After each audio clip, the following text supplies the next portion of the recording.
hindi ko kayang inumin yung matcha ng ganito lang.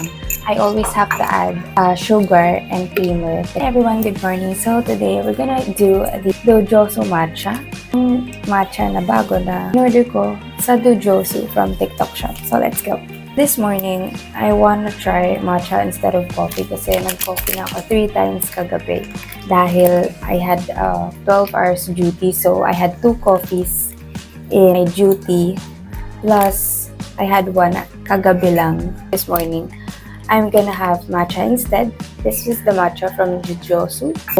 Matcha muna tayo instead of coffee because baka ma-acid na tayo masyado. This kind of matcha is more of like the matcha na instant lang. Powder is also like the matcha talaga. Ayan. Matcha talaga yung consistency. Kaso lang, hindi ko kayang inumin yung matcha ng ganito lang.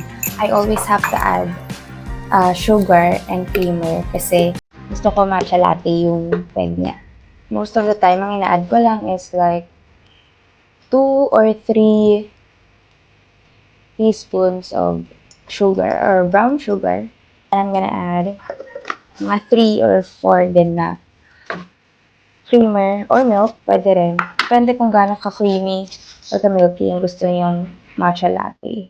Optional din minsan, I use or add some cinnamon.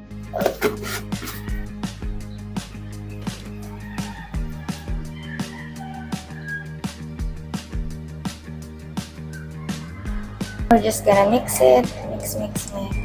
So medyo nahihirapang matunaw yung matcha kasi buo-buo talaga siya. So mix it well. Parang kailangan talaga And ayan, once na ma-mix na siya mabuti, ganyan na yung magiging color niya. Very green, light green na parang matcha latte. For me, if nagtitipid ka, it's okay na ganito mo na yung bilhin mo na matcha instead of matcha talaga sa mga coffee shops. Para medyo makatipid ka muna. This one is a good option. And pwede mo siyang gawin sa morning sa bahay niyo pa lang before going to work or to school. So, if interested kayo, you can check it out in the Yellow Basket below. Gawin natin parang kape kasi sobrang init pa masyado. Tignan lang natin. It's good. Hindi ganun katamis, hindi ganun kalasang dahon. Sakto lang siya. Pwede nyo naman i-adjust yung sugar and creamer if want nyo.